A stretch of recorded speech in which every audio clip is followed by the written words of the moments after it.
अमेरिकी राष्ट्रपति Donald Trump एक के बाद एक ऐसे फैसले ले रहे हैं जिसका असर भारत पर पड़ रहा है। भारत भी इन फैसलों को देखकर हैरान है। भारत पर एक तरीके का दबाव बनाकर अमेरिकी राष्ट्रपति ऐसे सख्त फैसले ले रहे हैं जिसके बाद पूरी दुनिया की निगाहें भारत पर आके टिक चुकी है।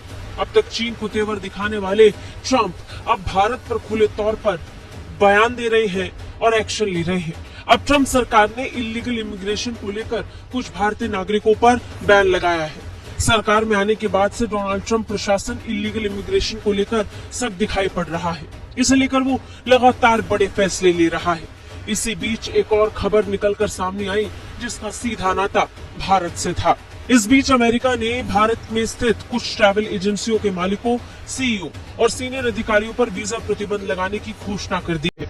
इन एजेंसियों पर आरोप है कि ये जानबूझकर अमेरिका में अवैध इमिग्रेशन को बढ़ावा दे रहे हैं। अमेरिकी विदेश मंत्रालय की तरफ से इसे लेकर जानकारी दी गई, बयान भी साझा किया गया और बताया गया कि कैसे इलीगल इमिग्रेशन को रोकने के लिए उसने भारत से जुड़ी कुछ कंपनियों पर बैन लगाने का फैसला लिया है। अमेरिकी विदेश मंत्रालय ने एक बयान में कहा कि मिशन इंडिया की councillor affairs and diplomatic security हमारे दूतावास और वाणिज्य दूतावासों में हर दिन अवैध अप्रवासन और मानव तस्करी से जुड़े लोगों की पहचान की जा रही है, उन पर कार्रवाई हो रही है। बयान में आगे कहा गया कि विदेश मंत्रालय भारत में संचालित ट्रैवल एजेंसियों के मालिकों और वरिष्ठ अधिकारियों पर वीजा प्रतिबंध लागू कर रहा है ताकि अवैध अप्रवासन नेटवर्क को तोड़ा जा सके। अमेरिका ने इसे अमेरिकी नागरिकों की सुरक्षा के लिए महत्वपूर्ण बताया है। मंत्रालय ने यह साफ किया है कि अमेरिका ऐसी एजेंसियों के खिलाफ कार्रवाई जारी रखेगा।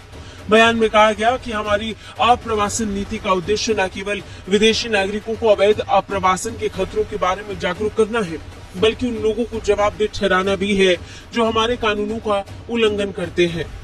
बता दें, इससे पहले भी अमेरिका की तरफ से कुछ ऐसे फैसले भारतीय नागरिकों को लेकर के लिए गए थे, लेकिन इलीगल इमिग्रेंट्स को रोकने और उनके अवैध तरीके से अमेरिका जाने को लेकर अमेरिका जिस स्तर पर कार्रवाई कर रहा है उसके बाद हर कोई हैरान है। बयान में आगे ये भी कहा गया कि ये वीजा प्रतिबंध नीति वैश्विक स्तर पर लागू है और उन लोगों पर भी लागू होता है जो अन्यथा वीजा छूट प्रोग्राम यानी वीजा वेवर प्रोग्राम के योग्य हैं। वहीं जब दिल्ली स्थित अमेरिकी दूतावास के एक अधिकारी से उन ट्रैवल एजेंसियों और लोगों के बारे में पूछा गया जिनके विरुद्ध वीजा प्रतिबंध लगाया गया है, तो उन्होंने कहा कि विस्तृत जानकारी नहीं दी जा सकती। यानी ये साफ नहीं है कि किन लोगों पर ये बैन लगाया गया है, लेकिन अमेरिका की तरफ से इतनी जानकारी जरूर दी गई है कि इलीगल इमिग्रेंट्स को रोकने के लिए और इन्हें बढ़ावा देने वाले लोगों पर अमेरिका ने बैन लगाना शुरू कर दिया है। ब्यूरो